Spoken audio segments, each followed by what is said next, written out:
Hey, hey, hey, hey, hey, hey, hey, hey. Et oui, on y est, c'est le bilan de la semaine. C'est le 24e, vous vous rendez compte? Vous vous rendez compte? C'est un truc de fou. C'est la 24e semaine qu'on se suit. Pour ceux qui se demandent, moi c'est Wise Aspirant. En 2023, j'étais déprimé, gros et pauvre. Du coup, j'ai pété un plomb, j'ai pris mon sac à dos et j'ai traversé le Maroc à pied. Je t'ai tout documenté dans cette vidéo YouTube que tu peux aller voir. N'hésite pas, c'est une super vidéo. Depuis, je me suis mis en tête d'être libre. Et je te documente tout, semaine par semaine, sur YouTube, mon avancement. Je vais te parler de mon avancement physique, parce que si t'es pas en bonne santé, ça sert à rien d'être libre. Je vais te parler aussi de mon avancement financier, est-ce que je gagne des sous, oui ou non. Et je vais te parler de ma santé mentale aussi, est-ce que je me sens bien dans ma vie, etc. Chaque semaine, j'essaie de m'améliorer, j'essaie d'apprendre, j'essaie de comprendre, j'essaie de faire en sorte d'améliorer des choses dans ma vie. Et bien sûr, je te partage tout, sans bullshit, sans mensonge. Pourquoi? Parce que j'ai un masque et ça me permet de parler librement. Parce que des fois, ma maman, comme elle me connaît derrière ce masque, j'aurais pas dû lui parler de cette chaîne YouTube.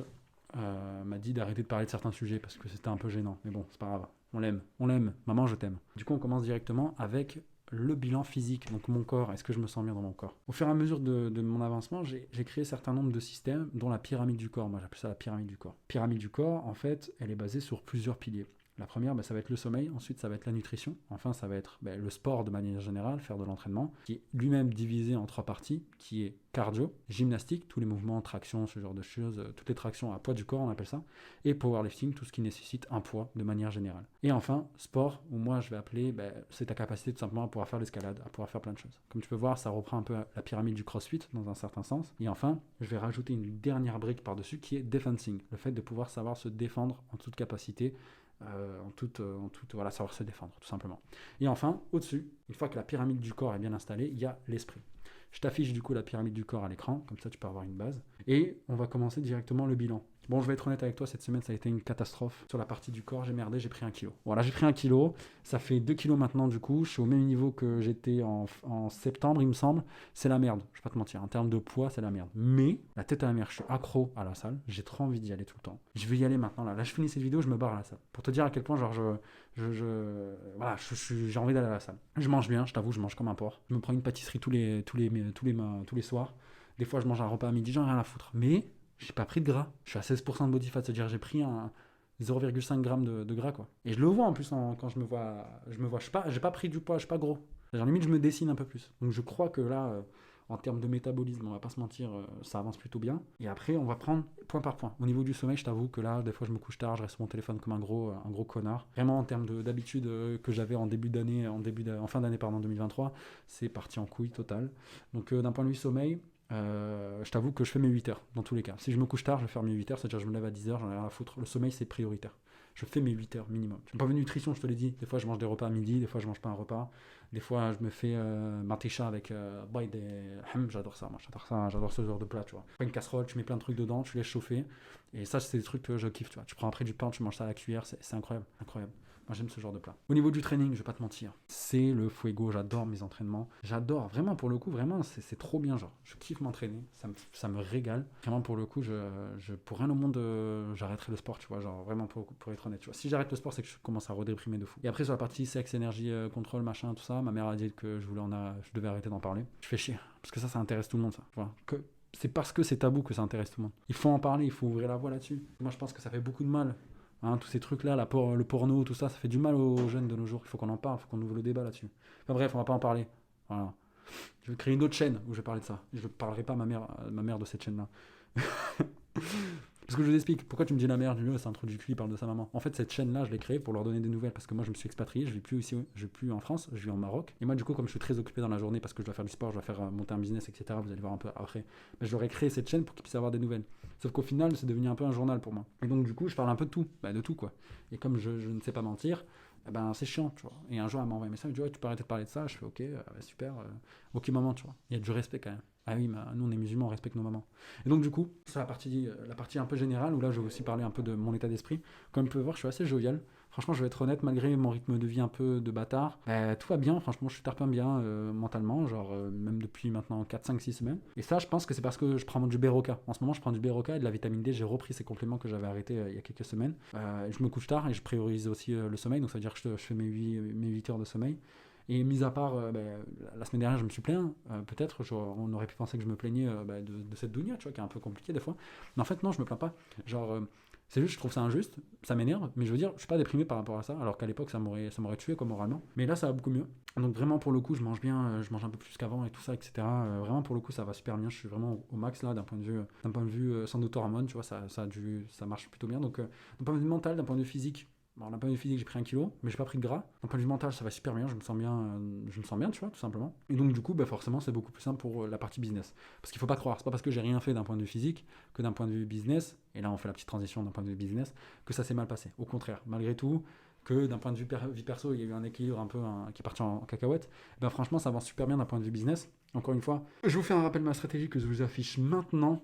Comme vous pouvez voir, il y a 2 chemins qui sont entourés d'une routine, d'une discipline et d'un focus.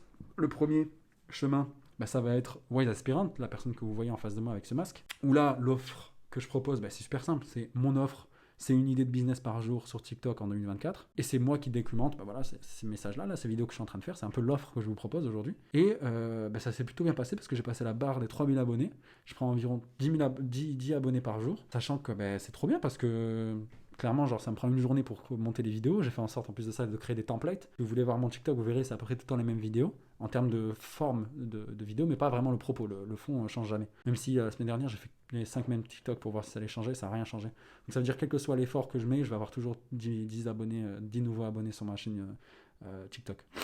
Et après, sur la partie acquisition, qui est pour moi, en fait, les nouveaux abonnés sur YouTube, pour moi, mais pas d'abonnés, mais je prends le conseil de l'observatrice qui me soutient depuis maintenant quelques semaines et qui apparemment regarde mes vidéos en famille. Donc je lui fais un bisou. Ça me fait extrêmement plaisir que tu regardes mes vidéos, l'observatrice.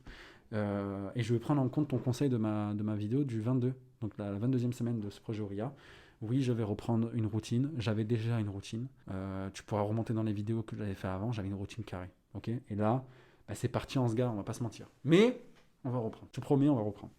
Bah, du coup, de l'autre côté, bah, c'est moi sans le masque, donc la personne que je suis au quotidien sans le masque. Et ben là, à ce moment-là, ça va être, en fait, j'ai une offre qui est simple. L'offre que je propose, elle est super simple, c'est du service de prise de rendez-vous qualifié. Donc, par exemple, tu as un business, tu trouves que tu n'as pas assez de rendez-vous qualifiés. Moi, j'arrive, je fais un audit un peu de ton offre, etc. Je vois peut-être c'est ton offre qui bloque. À ce moment-là, moi, j'arrête de bosser avec toi parce que j'ai remarqué que les gens avaient un ego surdimensionné sur la partie offre. Du coup, ils n'avaient pas envie de changer leur offre. J'ai offert en début d'année mes services gratuitement pour pouvoir apprendre du marché et voir s'il y avait une demande.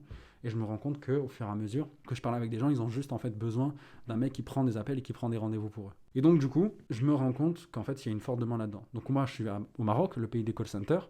Je commence à chercher des partenaires avec des personnes qui pourraient passer des appels pour moi. Et la semaine dernière, et il y a 2 semaines aussi, je commence à rencontrer un certain nombre de personnes. Ça continue, je continue constamment à rencontrer des nouvelles personnes à ce sujet-là pour déjà dans un premier temps avoir plus de services à proposer à mes clients potentiellement, mais aussi pour voir les différentes personnes qui pourraient m'accueillir pour potentiellement créer des associations, etc., se mettre ensemble et créer des business ensemble. Donc là, on est pur prestataire tout prestataire, mais à terme, on va peut-être s'associer avec certaines personnes. Et donc, du coup, aujourd'hui, j'ai une offre qui est complète. Ça veut dire, aujourd'hui, je peux te créer des listes de prospection, je peux te créer des mails et des messages LinkedIn de fou qui pourront te permettre d'aller trouver des clients super facilement, mais je peux aussi t'amener un code caller, sachant qu'en France, un code caller, c'est entre 300 et 400 euros au jour dépenser quand tu veux prendre un freelance.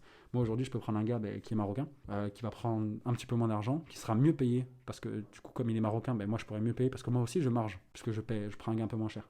Donc je pourrais mieux payer le marocain, le mettre bien d'un point de vue financier, moi de mon côté donner un vrai service de qualité à mes clients, donc mieux facturer, enfin bref, truc de fou, et tout ça pour un prix inférieur que le marché. Oh là là, quelle vie, j'aime ça moi, j'aime ce genre de compromis, tu vois. Et donc du coup je suis assez confiant. Et après avoir retravaillé mon offre, parce que cette semaine j'ai retravaillé mon offre, parce que j'ai une nouvelle brique à mon offre, je l'ai retravaillé de A à Z, ça m'a permis de trouver plein de nouvelles choses, je vais vous en parler juste après. Et j'ai repris en fait cette semaine et je pense que je peux à terme proposer une offre à plus de 8 000 euros. Je suis confiant à ce point-là. On va voir, on va tester, on va voir si ça rentre. Et du coup voilà, donc vous pouvez savoir sur LinkedIn, je poste aussi du contenu comme sur TikTok. Et ce contenu, en ce moment il marche pas trop, je sais pas trop pourquoi ça marche pas. Je sais pas, je suis en train de tester, je vais tester de nouveaux trucs. Là je vais faire un format un peu plus long cette semaine, on va voir comment ça se passe. Un format un peu moins scripté comme je pourrais l'avoir sur TikTok, un truc un peu plus, voilà, c'est moi qui parle devant la caméra. Et on va voir ce que ça va donner. Sur la partie acquisition, parce que je vous ai pas dit depuis le début, mais en gros, tout ça se base sur le framework AR. Ce framework AR, c'est en fait le framework qui permet de voir la vie d'un prospect de A à Z. Donc ça va être le framework qui va être très simple. Awareness, les personnes ont conscience que tu existes. Acquisition, ils commencent à s'intéresser à toi, ils vont s'abonner à toi par exemple. Activation, ils vont prendre un rendez-vous avec toi. Revenu, tu leur as enfin vendu un truc. Rétention, ils restent avec toi, ils sont contents. Et référol, ils en parlent autour d'eux. Ça, c'est c'est le chemin que prend un prospect si tout se passe bien dans ton funnel de vente, en gros, dans ton parcours de client. Donc il est conscient de toi, après ensuite il te considère, après ensuite il parle avec toi, après ensuite il te paye, après ensuite il devient un client, il reste longtemps et enfin il en parle à d'autres personnes. C'est ce qu'on appelle le framework AR pour awareness, acquisition, activation, revenu, rétention, referral. C'est de l'anglais, mais en gros voilà, c'est le framework AR. Et donc du coup, sur la partie acquisition, suite à mon travail de travail d'offre, j'ai trouvé des tas de lead magnets que je pourrais lancer. Pour ceux qui veulent créer une offre irrésistible, je vous renvoie au livre 100 Million Offers, j'en ai déjà parlé dans d'autres vidéos. Allez-y, c'est le meilleur livre pour créer une offre irrésistible, n'hésitez surtout pas. Et enfin, sur la partie activation, encore pas mal de rendez-vous placés sur cette semaine.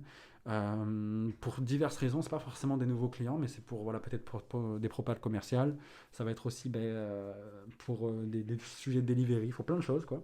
Donc j'ai rendez-vous encore placé. J'ai même pas encore commencé la prospection. Et là, il faut que je m'y mette. Mais j'ai enfin les sous, donc je vais pouvoir le faire bien comme il faut. Et enfin, la partie revenu, j'ai fait une propale à quelqu'un de 5000 euros par mois. Donc c'est un début, c'est un peu un starter. Donc je vais peut-être potentiellement commencer à monter au fur et à mesure le prix de cette prestation. J'ai aussi 3 propales dans la semaine que je vais devoir faire à quelqu'un, donc toujours comment t'expliquer, dans ce niveau de prix, on va dire. Et la personne était quand même tendue, dans le sens où elle considérait vraiment mon offre, et je lui laissais 48 heures pour me répondre. Je vous expliquerai peut-être un jour. Et sur la partie rétention, donc les clients, parce que moi, comme vous le savez, moi j'ai proposé mes services gratuitement en ce début d'année, donc j'ai des clients gratuits. Et cette semaine, j'ai eu du coup un rendez-vous avec un de ces clients gratuits. Et en fait, je me rends compte que les personnes qui payent le moins, c'est souvent les plus casse-couilles. Et le gars, il me considère un peu comme son employé. Et clairement, on est parti sur une fin de collaboration. Je pense pas que ça va durer entre moi et toi. Il m'a dit qu'il va revenir vers moi, mais franchement, j'y crois pas. Mais en gros, il est fou complet, quoi. C'est un truc que je pourrais lui faire facturer minimum 2000, 3000, 4000 euros, tu vois, sur ce que je suis en train de faire pour lui. Et le gars, il fait des manières, il est en train de me casser les couilles. Il y en a un deuxième où là, il dit, moi, j'ai plus le temps et je pense que je vais lui placer l'offre, tu vois. Donc, on va voir. Il y a plein de choses qui vont se passer peut-être la semaine prochaine. Alors, je vous tiens au courant de comment ça se passe. Et donc, du coup, c'est un peu tout pour cette semaine d'un point de vue finance et corps. Qu'est-ce que je peux vous dire Je peux vous dire qu'il y a un point qui est revenu un peu cette semaine, c'est que c'est dur, la dunya dans laquelle on vit, elle est incroyablement compliquée. Elle te met à l'épreuve tous les jours. C'est vraiment dur, faut pas croire, hein. C'est putain de dur de nos quotidiens. Je peux paraître un peu enjoué, mais franchement, je vais être honnête avec vous, c'est dur, mais alhamdoulilah, on n'est pas à Gaza, on fait pas de dinguerie, il nous arrive pas des trucs de fou. Enfin, je veux dire, en termes de vie, on peut pas se plaindre, nous. J'ai un toit sous la tête, je suis à Tanger, genre j'ai choisi de partir, de m'expatrier au Maroc, ça s'est fait en 3 minutes. Enfin, je veux dire, à un moment, je suis pas à plaindre, genre j'ai vraiment beaucoup de marge de manœuvre. Et rien que pour ça, je dois honorer ce chemin de vie, ce destin de vie. Et je pense qu'aujourd'hui, c'est trop important pour moi. J'ai une copine qui m'aime, j'ai des parents qui me soutiennent, j'ai des frères et des sœurs que j'aime. Enfin voilà, bref, au final, tout va plutôt bien dans ma vie, j'ai pas le droit de me plaindre. Et je veux juste dire que c'est injuste parce que notre système dans lequel on est, en fait, il nous oblige à tout ça. En fait, je suis un peu en obsession sur ce système en ce moment. Je vais être honnête avec vous, j'ai vraiment beaucoup de mal là, à vivre dans ce système. Ce qui est pas mauvais, mais ce qui me donne plein d'idées en fait pour la partie finale, parce que vous voyez bien dans ma stratégie de liberté, il y a le gros point au milieu qui est freedom, donc c'est potentiellement créer 10 000 euros par mois passif dans les prochaines années, mais il y a truth, la vérité qui va arriver. Et là, je vous avoue, ça me donne des idées mais monstrueuses sur la vérité. Je vois de plus en plus clair dans ce genre de manipulation qu'on essaie de nous faire avaler. J'en ai un peu marre, rien que le principe des impôts. Je peux pas vivre, je peux pas les impôts. Je peux pas. Parce qu'en fait, au niveau d'impôts qu'on nous paye, on est censé avoir des voitures volantes. Je sais pas comment t'expliquer. Tu vois, un niveau d'impôt tel quel, en fait, je sais pas, tu sais, l'État apparemment il nous protège, mais à tout moment, on peut se faire planter en France. Je sais pas, moi. Mais après, au Maroc, pareil, tu vois, mais au Maroc, je paye pas forcément d'impôts tant que ça, tu vois. Je suis en train de préparer un peu tout ça, là, d'un point de vue fiscal. Je vous en parlerai le jour où tout est prêt, tout est carré, et que je vous parlerai un peu des exonérations que j'ai réussi à avoir. C'est encore un sujet, hein, vous savez pas. Depuis maintenant, je crois 4 semaines, la création d'entreprise, c'est un sujet. Une fois que tout est prêt, je vous en parlerai, vous inquiétez pas. Mais je veux dire, genre, on paye trop d'impôts. Là, j'ai rencontré une vieille amie du lycée, on en a reparlé depuis... Ça faisait un moment, on n'avait pas reparlé. La fille, elle est là, comment t'expliquer, elle travaille dans un truc qui accueille les migrants qui demandent des trucs d'asile, tout ça. Le truc là, l'endroit où elle est, c'est 230 places, c'est 1,6 million par an pour accueillir des Érythréens, des Soudanais, des Géorgiens, des Roumains, des gens qui n'ont pas accès en fait à la santé. Il y a des gens qui viennent juste parce qu'ils ont genre une grave maladie, ils viennent en France, ils sont pris en charge, ils sont soignés, ils repartent. Tu vois. Ou je te parle aussi des mecs comme les gars au QTF qui font des dingueries, genre qui plantent des gens dans la rue, etc. Donc la France, waouh, marécage la France, marécage. Marécage. Vraiment, tu coules, il y a un ragondin qui te mange les doigts de pied, quoi. C'est ce niveau-là de marécage, quoi. Après, le Maroc, je me sens bien, ici. Pourquoi? Parce qu'ils sont pas dans une logique de contrôler leur population. Au contraire, tu vois, si tu peux faire des zigzags, c'est tant mieux, tant que tu poses pas la question de questions de pourquoi le système est un peu, des fois, peut être un petit peu corrompu, on va pas se mentir. Mais moi, ça me va carré. Ça me va carré. Moi, je vous le dis, pour être honnête, plus ça avance, plus je suis citoyen du monde et plus je comprends les ultra riches. Pour être honnête, vraiment, c'est horrible ce que je suis en train de dire, mais plus je comprends les ultra riches. À un moment, t'es là, c'est la merde, tout le monde est en train de couler et toi, tu traînes ta journée sur TikTok à rien faire, à faire de la merde. Moi, quand je suis sur TikTok, j'apprends des choses. Je regarde les hooks des mecs, etc. Et je produis du contenu sur TikTok, donc ça rattrape. Donc moi, je peux passer du temps sur TikTok, tu comprends? Mais genre, t'es une larve, frère, tu fumes des joints, tu fais une guitare, je peux comprendre normalement. Voilà, je peux comprendre la montée du fascisme, tu vois. Ça peut faire chier, quoi. Tu sais, où t'es là, t'essaies de t'en sortir, et le gars à côté de toi, il te dit non, mais en fait, ça va, mec, le RSA. Non, mais nique ta grand-mère, frère. Nique ta grand-mère. Moi, j'y arrive plus. Et donc, du coup, ça peut être retourné contre moi, tout ça. Mais en tout cas, moi, je trouve qu'aujourd'hui, ça me dérange pas de payer d'impôts, mais pour le niveau de service qu'on a, mais en fait, je vois ça comme les impôts, l'État, tout ça, je vois ça comme quelqu'un qui est censé être à mon service. Ça veut dire que moi, j'ai mon quotidien, j'ai mes problèmes dans la vie, je dois gérer mes choses, et je donne une partie de mes revenus comme un assistant, comme une conciergerie en quelque sorte. Et cette conciergerie, moi je vote pour avoir, comment vous expliquer? Je vote pour avoir un certain nombre de standing. Donc, par exemple, je vais dire, voilà, tiens 100 euros, et avec ces 100 euros, j'ai voté pour avoir la meilleure conciergerie possible. Ok. Et après, derrière, ils ont rajouté une couche qui est le vote, où là, je vais mettre des gens qui, eux, vont gérer les choses pour moi. Donc, ça va être la santé, ça va être tous ces trucs un peu importants. Et je me rends compte qu'en fait, peut-être devenir plus simple, avoir moins d'ambition en termes de revenus, ou même tout simplement, même, non, pas forcément de revenus, mais de moins d'ambition de vie, par exemple, je vais devenir énarque, ce genre de truc. Se dire, je veux mes revenus, mais avoir une communauté rien qu'à moi, autosuffisante et tout, ça c'est un vrai truc pour moi en ce moment que je suis en train de regarder. Et d'ailleurs, en vérité, le but de Freedom, c'est à la fin avoir ça. C'est avoir 10 000 euros qui tombent tous les mois et une société, ne pas me priver d'avoir limite une communauté dans laquelle je peux me rassembler où il y aura un truc, de la bouffe, genre en gros j'ai plus besoin de l'État, quoi. L'objectif c'est être libre, c'est ne plus avoir besoin de l'État. Si demain l'État est là ou pas, c'est pas c'est la même chose pour moi, quoi. Donc du coup, c'est ça un peu l'objectif de Freedom, c'est la vraie liberté. Et plus ça avance, plus je me rends compte que Freedom, c'est profond. C'est pas juste faire de l'argent, c'est plus profond que ça. Et ça me pose plein de questions parce que je défriche en fait le terrain pour tous. C'est limite si j'ai un peu le plan du livre que je vais écrire, parce que j'aimerais bien écrire un livre, on verra, ou ça va être des vidéos, je sais pas, on verra encore. Mais en tout cas, ouais, la Donia est dure, mais la Donia va être bien expliquée, parce que moi je pense que quand tu expliques clairement quelque chose, que après que tu peux commencer à agir. Et donc du coup, voilà. En tout cas, je vous souhaite une très bonne journée. Prenez soin de vous. C'était un plaisir de discuter avec vous et je vous dis à la prochaine. Bisous.